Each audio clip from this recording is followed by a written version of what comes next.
Welcome to episode 5 of Handicap Movers and Shakers, a series of videos where I take a look at the revised handicap marks which get published every Tuesday morning. A reminder that these marks get run from a Sunday to a Saturday, so if your horse ran this Sunday and you're waiting to see what mark he's got, you have to wait over a week to see the revised mark. As ever, following the tried and tested format of going up, going down, new entries and non-movers, and we'll start with horses going up in the handicap.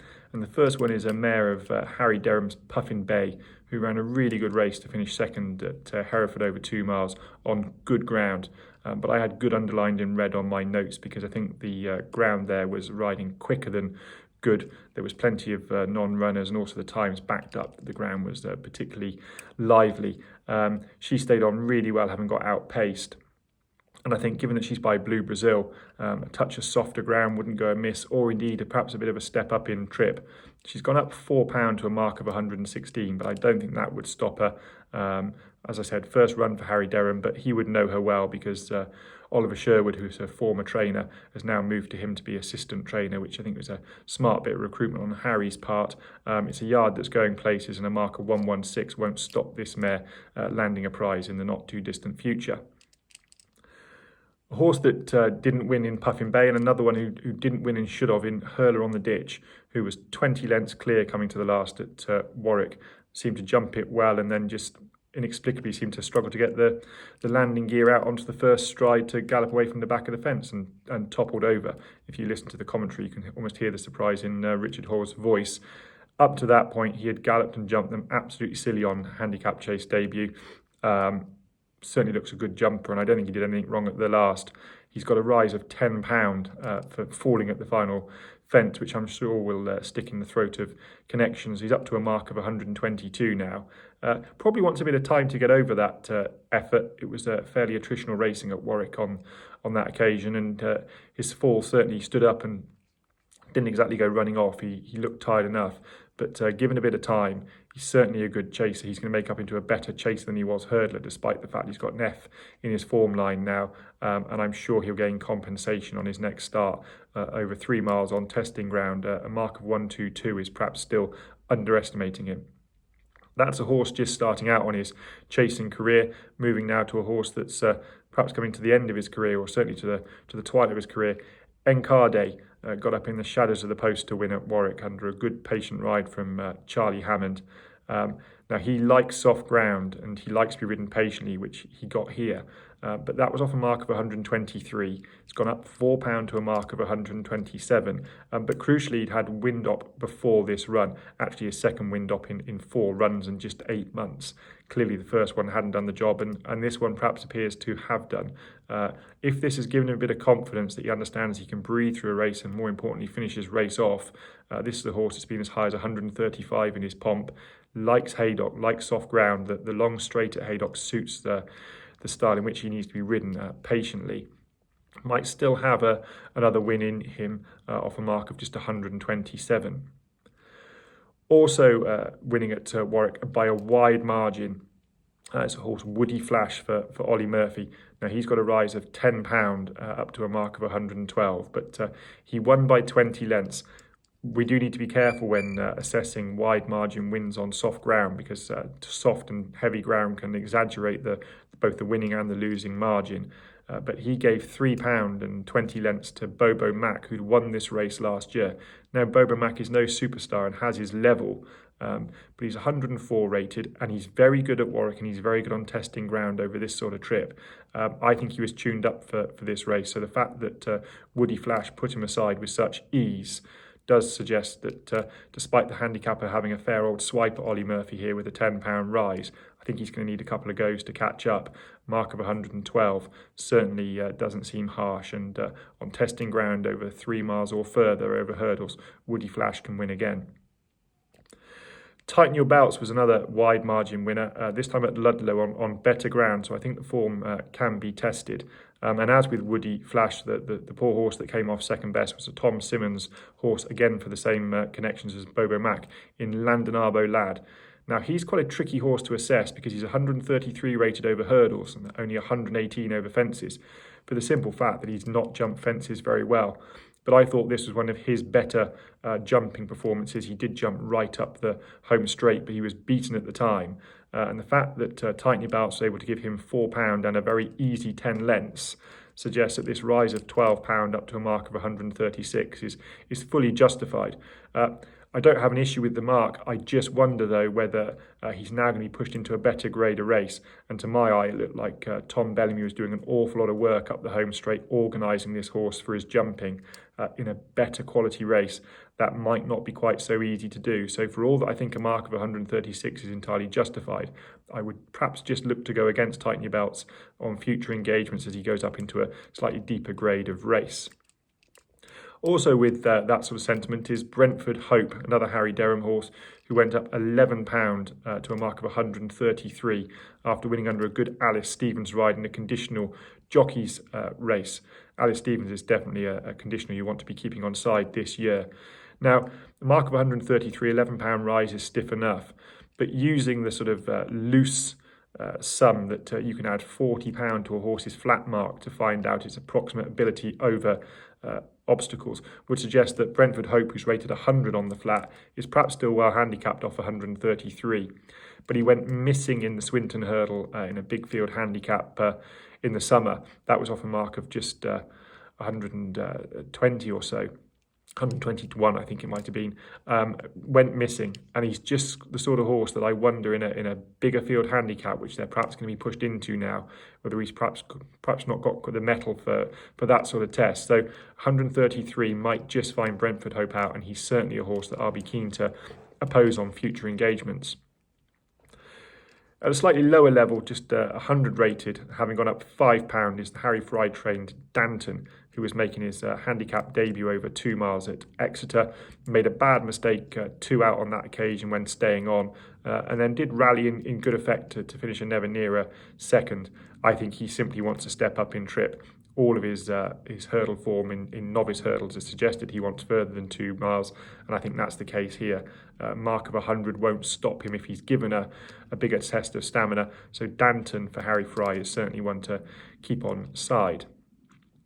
Then moving on to a horse that I've already mentioned once in this series, a horse that I do really like, Master Chewy. Now, he finished second when looking like getting home for all the money at Aintree on Saturday. Was perhaps unfortunate that the fences were taken out up the home straight. He jumped really well on chase debut at Aintree, and certainly fences coming out the home straight didn't do him any favours whatsoever. But nevertheless, he looked like he'd come to win his race, only to get tired and get collared by Jello for Venetia Williams, who's in great form at the moment, up the home straight. He's been given a £6 rise for that effort on top of the £10 that he'd had previously. Takes him up to a mark of 137 now. And for all that I do think he was probably the moral victor on Saturday, certainly if the fence had been in, I think that would have perhaps helped him get home over that trip. I think a mark of 137 is perhaps starting to sound a bit steep now. He's a horse that I would dearly love to keep on side because I do like good jumping novices, but things are certainly going to get tougher from here on in. And I think he had an attritional race on Saturday. I would be keen to oppose Jello and Master Chewy if they were turned out any time in the not too distant future. I would certainly be keen to see them have a bit of time to recover from that test at Aintree on Saturday. Also at Aintree on Saturday was the Grand Sefton, won in good style by Gesskille. Now he's got £6 for that win, which I think will please connections because it puts them up to a mark of 144. Now, they're not heading towards the Beecher Chase, which is the route they took last year, but they have said they'd be keen to target the Grand National itself. A mark of 143 would have got you into the National last year. Obviously, we've only got 34 runners for the 2024 edition, so you're going to have to probably be a little bit higher than the 144 he's got. But if they can win another little race or go close, get another couple of pounds, if he gets up to 146, 147, he might well be getting in at the foot of the weights for the Grand National. It's a horse that's clearly got an affinity for the fences, so I'm sure the connections there will be pleased that they've gone up £6 and might just need to go up another couple more to get to their spring target. Runner-up in that race was Percussion. Now he's gone up £2 to a mark of 130, which is the same mark that he finished third in the Beecher last year. Now he is going to head there. I think he's certainly shown that he handles the fences, certainly handles the track. I think 2 mile 5 on testing ground perhaps wasn't an ideal combination for him. I think this bigger trip and if he could get some better ground would certainly suit him. And off a mark of 130, for all there'll be new horses trying these fences and perhaps some that are more attractively handicapped, you could do a lot worse than follow Percussion over the national fences for Laura Morgan. And then the final riser is the Nick Alexander trained Ned Tanner, who finished second at Kelso at the weekend, was given a very patient ride by Bruce Lynn, perhaps given a bit too much to do. And for all that Kelso's got quite a stiff finish, it does ride like quite a sharp track. That was over 2 mile 5. All Ned Tanner's best form has come over 2 mile 7, or certainly on a testing track. And I just wonder whether just a £1 rise up to a mark of 120, I think if they can go up in trip round Kelso or find a slightly more galloping track, Ned Tanner is still handicapped to win a race in the coming months.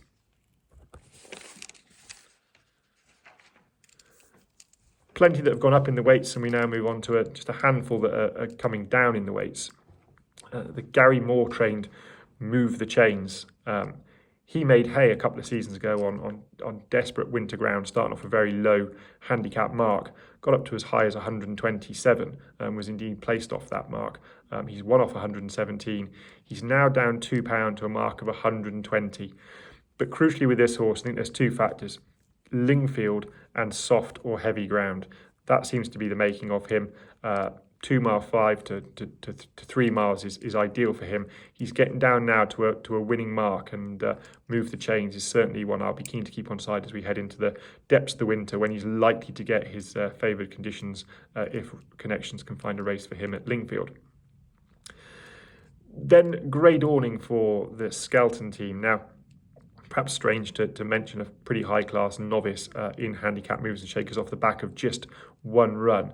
But the handicapper dropped him £4 for his effort at Exeter when finishing just behind Stay Away Faye, down to a mark of 137. Now, it might well be that the Skeltons follow a more sort of conventional route and keep him in novice handicap or novice company, perhaps novice handicap company, but novice company. But just on the face of it, he wasn't beaten all that far, and Stay Away Faye would have to concede to him £10 over fences if they were to meet again. I just thought 137 was a workable mark, and if the Skeltons were keen to roll the dice and perhaps throw him into a staying handicap chase, his jumping was very composed for a first-time chaser. Grey Dawning appears to me to be on a fairly lenient mark of 137. Coming back to the Grand Sefton and the fourth place Nassalam, another horse for Gary Moore. He looked to shape far better than he had in his previous couple of starts at the back end of last year. Stayed on well at the death over 2 mile 5. Seems to take to the fences, seemed to enjoy it. He's down £1 now to a mark of 141. As I said, this was a run in the step in the right direction. And he's getting back now to a mark that he can win off. He's won off 144 and 140. I did see a few people mention him as a potential lurker for the Ladbroke Trophy chase at Newbury, the old Hennessy. But for me, I think he wants a small field. I'd be keen to oppose him in a large field handicap. But if he was in a small field race, I think his mark now of 141 is getting back to something he can work with, particularly if he steps up to 3 miles again.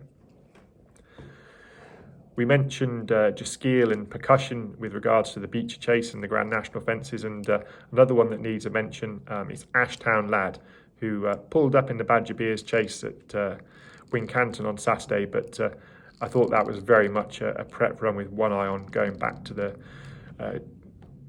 Beecher Chase, which he won last year.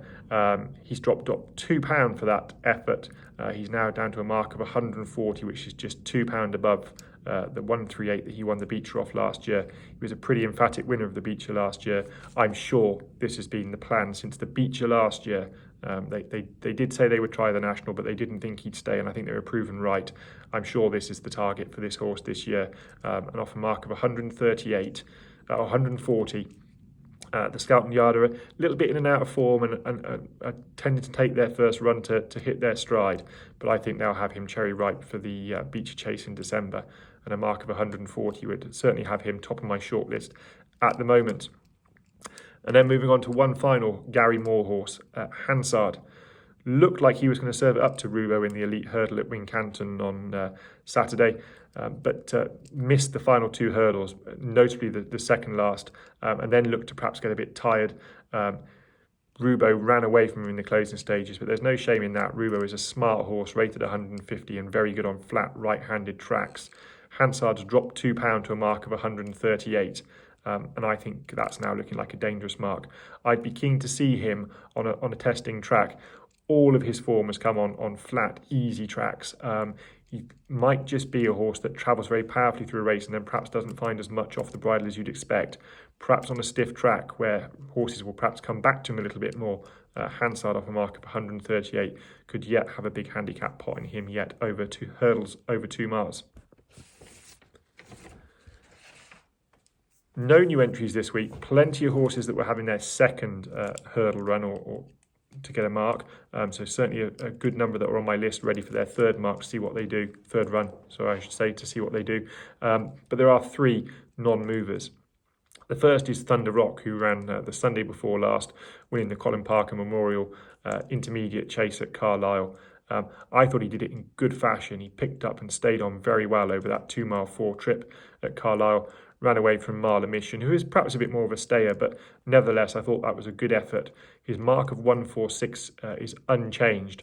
And on his very best novice chase form, particularly in the Dipper and when winning a novice handicap chase at Ascot, I think a mark of 146 underestimates his ability. I was pleased to see Sean Bowen get on so well with him. I was pretty vocal in my opinion that Adrian Heskin let this horse down on a couple of occasions last year. Sean Bowen is riding out of his skin, going for his first championship, and Thunder Rock is one to keep on side, perhaps with a sort of 2 mile 5 handicap chase round Ascot, something like that. I did see that Ollie Murphy wasn't convinced he stays 3 miles, so maybe 2 mile 5 on a testing track might just be the perfect scenario for Thunder Rock. Another Kim Bailey horse that shaped well on chase debut was Broomfield Present, who ran at Exeter last week and probably wasn't served by the drying conditions, but he didn't look out of place against seasoned handicappers over 3 miles, got outpaced and then stuck on well. His mark of 127 is unchanged, and I think as the rain comes and Exeter can get quite soft, I'd be keen to see him turn up there. 3 miles soft ground, a mark of 127 certainly looks workable, and he's one that I've got in the back of my mind for the Devon National over the 3 mile 4 trip later in the season next year. And then just another one that's worthy of mention, Knappers Hill, who looked really impressive in his novice chase win at Wincanton on Saturday. Having not looked all that impressive, I didn't think, on his chase debut at Chepstow when he was beaten. He's now up to a mark of 153, which is the same mark he had over hurdles. And I just thought that was interesting, given that Stage Star, who won the Turners chase last year, did so off a mark of 152. Now, Knappers Hill will get lost in a lot of anti-post chat amongst plenty of well-touted Willie Mullins and Gordon Elliott and Henry de Bromhead Irish challengers.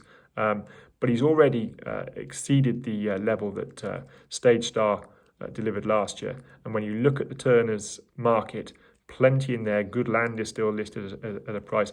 Facile Vega is listed. Well, surely they're going to want to go and win the Arkle with him. Knappers Hill at 20-1 certainly was tempting. The only thing that stopped me having a little anti-post bet is that his only run at Cheltenham was disappointing. I am inclined to think that came in the Rowkeel, and I'm inclined to think that the testing ground on that occasion perhaps just didn't suit him. He's won at Chepstow, he's won at Aintree, so left-handed and undulating tracks don't appear to be a problem. Knappers Hill is just one that I will certainly keep an eye on, and I think he might just surprise a few people at the spring festivals. So that's it for Handicap Movers and Shakers episode 5. Please do hit a like and a subscribe on this video. If there's a horse that you thought ran well or has been hit very harshly by the handicapper and I've missed it, do let me know. Drop me a message on Twitter or in the comments section below. I'll be back tomorrow on Wednesday with a bumper edition of From the Steward's Room. Until then, stay safe.